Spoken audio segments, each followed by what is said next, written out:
২০ শ্রমিকের সম্মতিতে trade union হলে শিল্পে অস্থিরতা বাড়বে আর দুর্বল হবে দেশের অর্থনীতি, মনে করছে তৈরি পোশাক খাতের সংগঠন বিজিএমইএ। মঙ্গলবার রাজধানীর বিজিএমইএ কমপ্লেক্সে সংবাদ সম্মেলনে এ দাবি তুলে ধরেন পোশাক খাতের ব্যবসায়ীরা। বান্ডেল থাকলে প্রতি সেনমানিতে টাকা বাঁচবে। বিকাশ সেনমানি বান্ডেল কিনে জিতুন প্রতি লেনদেনে। তাদের দাবি, বাংলাদেশ শ্রম সংশোধন অধ্যাদেশ 2025 বাস্তবায়ন হলে বৈদেশিক বিনিয়োগ কমে রপ্তানি ক্ষতিগ্রস্ত হবে। বিদ্যমান শ্রম আইন অনুযায়ী কারখানায় ট্রেড ইউনিয়ন করতে 20% শ্রমিকের সম্মতি লাগত, কিন্তু বাংলাদেশ শ্রম সংশোধন অধ্যাদেশ 2025-এ শতাংশ বাদ দিয়ে ন্যূনতম 20 জন শ্রমিকের সম্মতি থাকলেই ট্রেড ইউনিয়ন করা যাবে এমন বিধান যুক্ত হয়। অধ্যাদেশ অনুযায়ী একটি কারখানায় সর্বোচ্চ ট্রেড ইউনিয়ন হতে পারবে 5টি, যা আগে ছিল 3টি। এবার শ্রম সংশোধন অধ্যাদেশের বিরোধিতা করে সংবাদ সম্মেলন করে বিজিএমইএ। তাদের দাবি, ট্রেড ইউনিয়নের নামে তৃতীয় পক্ষকে সুযোগ করে দিতে এই অধ্যাদেশ করা হয়েছে। এমন অযৌক্তিক শ্রম আইন কার্যকর করে তাহলে বৈদেশিক বিনিয়োগ কমবে, রপ্তানি ক্ষতিগ্রস্ত হবে, শিল্পে অস্থিরতা তৈরি হবে এবং সর্বোপরি দেশের অর্থনীতি দুর্বল হয়ে যাবে। সংবাদ সম্মেলনে বলা হয়, নানা চ্যালেঞ্জের মধ্য দিয়ে যাচ্ছে তৈরি পোশাক খাত, তাই এলডিসি গ্র্যাজুয়েশনের পথ মসৃণ রাখা ও প্রতিযোগী সক্ষমতা ধরে রাখতে উত্তরণের সময়সীমা অন্তত 3 বছর পিছিয়ে দেওয়ার দাবি তাদের। বেসিক্যালি 3 বছর মানে হচ্ছে 7 বছর। আমাদের হাতে এখনো 1 বছর সময় আছে, যেটা হবে 2026 সালের নভেম্বরে। এরপরে 3 বছর আমরা পাবো ট্রানজিশন টাইম, আর আরো 3 বছর আমরা বৃদ্ধি করার কথা বলছি, তার মানে 2032 সাল।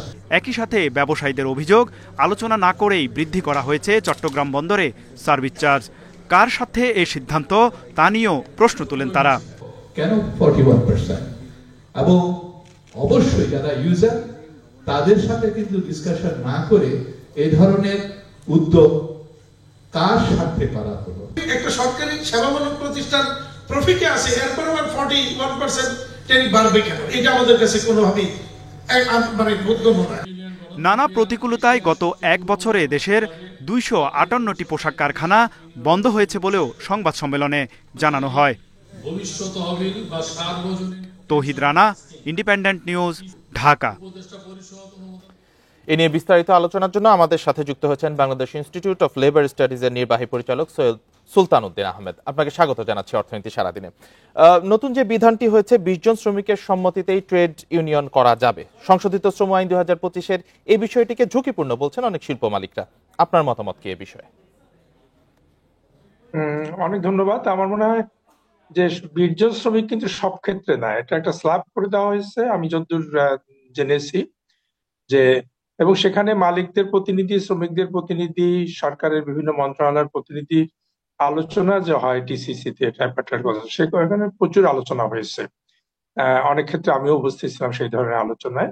এই স্ল্যাব গুলো কিন্তু মালিকদের পক্ষ থেকেই সুপারিশটা করা হয়েছিল যে সংখ্যা ভেদে আপনার শ্রমিকদের সংখ্যা অনুযায়ী একটা যেন স্ল্যাব করা হয়। সেখানে 20 হচ্ছে একদম সর্বনিম্ন, যে এবং সেটা গার্মেন্টস সেক্টরে খুব কম শিল্পই, কম কারখানাই আছে যেটি এই 20 জনের মধ্যে।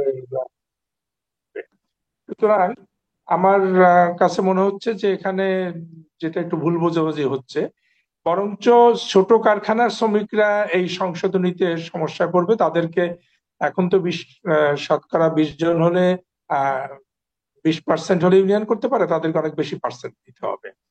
অর্থাৎ গার্মেন্টস শিল্পের জন্য প্রথম কথা হচ্ছে ইউনিয়নের সারা পৃথিবীতে যারা উন্নত দেশ, যারা ব্যবসায়ী আমাদের চেয়ে অনেক উন্নত, অনেক শক্তিশালী ভিতের উপরে দাঁড়ানো, সেখানে 7 জন 5 জন নিয়ে ইউনিয়ন করা যায়। বাংলাদেশের সংবিধান আমাদের এই ইউনিয়ন করার ক্ষেত্রে এরকম কোনো শর্ত দেয়নি। এটা এবার যে সংশোধনীতে যে প্রস্তাবটা এসেছে, এখনো তো গেজেট তো হয়নি, তাতে কিন্তু মানে গার্মেন্টস শিল্পে 20 জন হলেই কোনো কারখানা ইউনিয়ন করতে পারবে, সেটা 300 জন কয়টা গার্মেন্টস কারখানা আছে। অতএব আমি মনে করি যে নীতিগতভাবে ইউনিয়ন করলে কারখানা সংকটে পড়বে, এটা কোনোভাবেই কিন্তু সঠিক না, বাস্তবসম্মত। বরঞ্চ যে আমি যেটুকু শুনলাম, তাদের অন্যান্য যে উদ্যোগগুলো আছে, যে এলডিসি গ্রাজুয়েশন, আপনার হঠাৎ করে শুল্ক বাড়িয়ে দেওয়া পোর্টের বা অন্যান্য ব্যবসা সংক্রান্ত সুপারিশগুলো, সেগুলো ইউনিয়ন থাকলে মালিক শ্রমিক একত্রে এটি নিয়ে কথা বলতে পারে, কারণ শিল্পের দুইটি আপনার সম্পৃক্ত, তারা দুটো অংশ। আমাদের শিল্পের, বিশেষ করে তৈরি পোশাক শিল্পের বড় সংকটটাই আমি মনে করি যে এখানে শ্রমিকরা কোনোভাবে সম্পৃক্ত করা হয় না শ্রমিকদেরকে, যার জন্য এবং সুলতানুদ্দিন আহমেদ, আপনি বলতে চাচ্ছেন যে এটি আসলে বাস্তবসম্মত। তো তবে অনেকে বলছেন শিল্পাঞ্চলে নতুন আইন বাস্তবায়নে অস্থিরতার শঙ্কা করা হচ্ছে। এই অস্থিরতার শঙ্কাটা আসলে কতটুকু যৌক্তিক বলে আপনি মনে করেন? আমার কাছে মনে হয়েছে যে ইউনিয়নের ক্ষেত্রে যে সীমাবদ্ধতা তৈরি করা হয়েছিল দীর্ঘদিন যাবত, এবং ইপিজে তৈরি পোশাক শিল্পের মতো কিছু শিল্পে ইউনিয়ন করার ক্ষেত্রে যে বাধাগুলো ছিল, সেগুলোর জন্য সংকট তৈরি হয়েছে। আমরা যদি গত 5ই আগস্টের পর থেকেই 1 বছর 4 মাসের একটা হিসাব করি, তাহলে দেখবেন যে যতগুলো আন্দোলন হয়েছে তার অধিকাংশ আন্দোলন হয়েছে বকেয়া মজুরির দাবিতে এবং কারখানা বন্ধ হওয়া, কারখানা খুলে দেওয়ার দাবিতে। শ্রমিকরা কারখানা খুলে দেওয়ার দাবি করতেছে। এই যে বকেয়া মজুরির জন্য যে এত হলো, এত কর্মঘণ্টা নষ্ট হলো, এত মানুষ জীবন দিল, শ্রমিকরা পর্যন্ত, কারখানা উৎপাদন ক্ষতিগ্রস্ত হলো, পুরো শিল্পের ভাবমূর্তি নষ্ট হলো, এর একটা বড় কারণ কিন্তু ওইখানে মালিকদের শ্রমিকদের সাথে কথা বলার কোনো প্রতিনিধি নেই। আমাদের ইউনিয়নের মূল বিষয়টা বুঝতে হবে। ইউনিয়ন কোনো বিশৃঙ্খলা তৈরি করা কোনো প্রতিষ্ঠান না। ইউনিয়ন সারা পৃথিবীতে এটি আপনার একটি আইনি প্রতিষ্ঠান যা শ্রমিকদেরকে প্রতিনিধিত্ব করে এবং মালিক একটি বৈধ প্রতিনিধি পায় কথা বলার জন্য। এখানে কেউ দুই পক্ষ না, এখানে দুইটা পক্ষ হলেও কেউ পরস্পর বিরোধী না। মালিকের একটি, যেহেতু অনেক শ্রমিক, সেহেতু মালিকের একটি বৈধ প্রতিনিধি থাকতে হয় যাদের সাথে সে কথা বলবে। আবার শ্রমিকদেরও একটা নির্দিষ্ট সংখ্যক প্রতিনিধির মাধ্যমে কথা বলবে, হাজার হাজার শ্রমিক একত্রে কথা বলবে। এটি হচ্ছে মূল ব্যাপার। আপনি বলতে চাচ্ছেন তারা পরস্পর বিরোধী না। তো সেক্ষেত্রে একটা বিষয় আছে যে শিল্প মালিকরা অনেকে বলছেন যে নাম সর্বস্ব ট্রেড ইউনিয়ন প্রতিষ্ঠানের জন্য অনেক সময় হয়রানির কারণ হন। সেক্ষেত্রে ট্রেড ইউনিয়নের জবাবদিহির জায়গা কতটুকু, একটু সংক্ষেপে যদি বলতেন। ট্রেড ইউনিয়ন নিবন্ধনের আইন অনুযায়ী সম্পূর্ণভাবে জবাবদিহি।